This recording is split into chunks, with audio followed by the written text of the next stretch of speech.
Well, this film just proves that the scariest thing ever is a really mediocre podcast.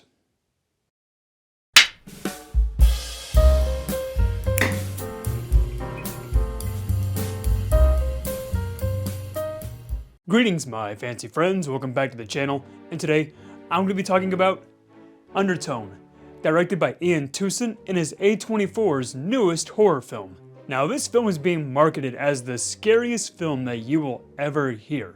I've been seeing a lot of early praise for this film, saying it is one of the scariest films of the decade, and that you will leave this theater scared shitless. And did this film live up to those expectations? Well, let's find out.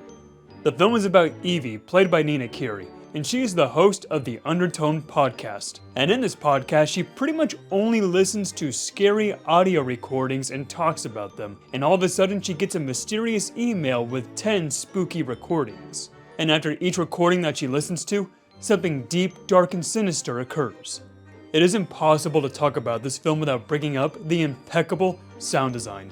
This is some of the best sound design I've heard for a horror film in a very long time.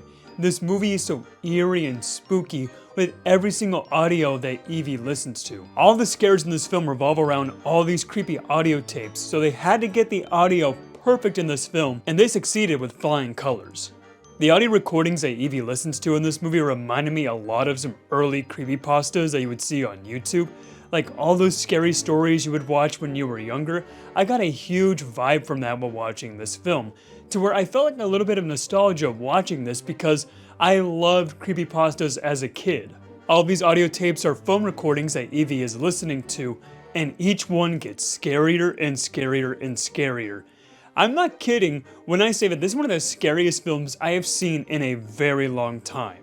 And this film really does mess with your head while you're watching it, because when Evie is listening to these audio recordings, she has on these noise-canceling headphones, so anytime you hear like these bangs or these weird muffled noises, you're wondering if that's something that Evie is listening to, or something that's happening inside of Evie's house. And every time that Evie puts on those noise-canceling headphones, you just feel a little bit of a tension in your chest because you're like, oh god, something might be in the house, Evie could be in danger, these audio recordings keep making weird things happen. Never in my life have I been scared by noise-canceling headphones, but now I have. But it's not just the audio recordings that make this film scary. It's also scary thanks to some great cinematography and some great set designs. So the main premise in this story is that Evie is also taking care of her mom inside of her house. And this house, you ever have like those times when you're sleeping over at your grandma's house and there's just this eeriness to it? That is this whole set right here, with a bunch of pictures of Jesus on the wall, a bunch of crucifixes, some weird antique dolls. Like, I was getting kind of some like memories of as a kid, like being scared of sleeping at my grandma's house because of these set designs. Like, this film accomplishes so many scares in so many good ways. And when it comes to cinematography, it's very much a slow-paced looking movie, because you'll have lingering shots that go on for like up to 5 minutes of just Evie listening to this audio recording, and behind her there's just this black void of a hallway. And the whole 5 minutes of that one lingering shot, you're thinking to yourself, is something behind her? Is something gonna come to the hallway? Is something like in this house with her? This film does not need to rely on cheesy jump scares at all. This film really does shake you to your core, especially with that final third. The first 2/3 of this movie are pretty scary, but that final third, holy shit, dude. The final third in this movie is one of the most terrifying final acts for a film I have seen in the past decade. I have not been this shaken by a film since Hereditary, one of the scariest films I have ever seen. The last like 30 minutes, I felt uncomfortable. I felt like I was being watched by something. Like, this was scary watching this like in the movie theater, but if I was watching this alone in my house, I probably would have turned the movie off. Like, I would have been that terrified. But I am so glad that I did see this in theaters, because the audio design with the 3D speakers in the theater works so well.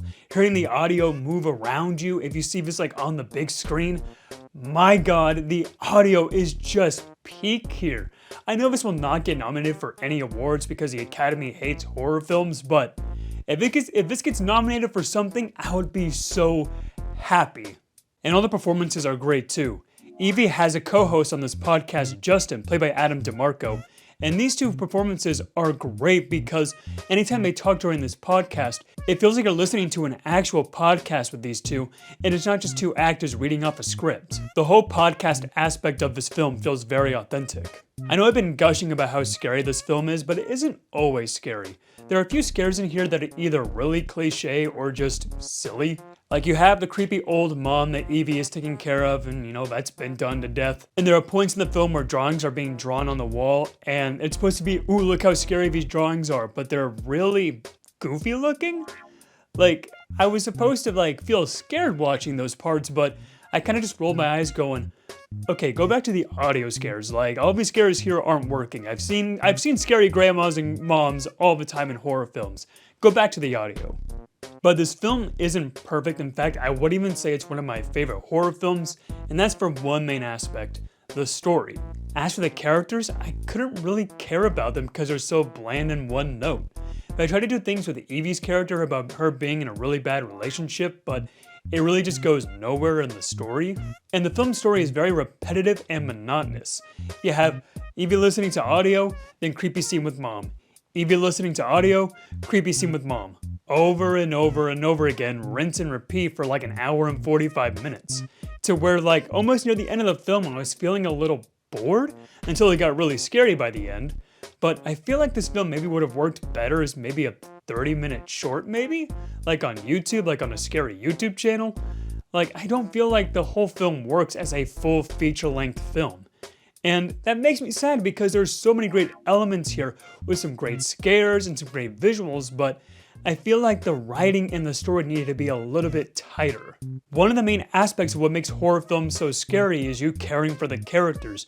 You want to see these characters get out of really scary situations, and in here, this film would have been 10 times scarier, imagine that, if I really cared for the characters.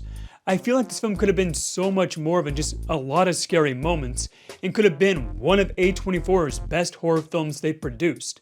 But it just kind of ends up being a little flat because of how generic the story is. So as a whole, I did enjoy Undertone. I thought it had some great scares, some amazing audio design, great visuals, but I feel like a lot of elements really didn't work for me that could have made this one of the best horror films I've ever seen. It's not up there with Hereditary, but it's still a really damn good movie. Which is why I'm gonna give Undertone the silver top hat. To all my fancy friends out there, thank you so much for watching, but it's your first time hearing what we've seen, be sure to subscribe for more content. And have you seen Undertone? What did you think about it? Let me know in the comments down below. I hope you have a fantastic night, and as always, stay fancy.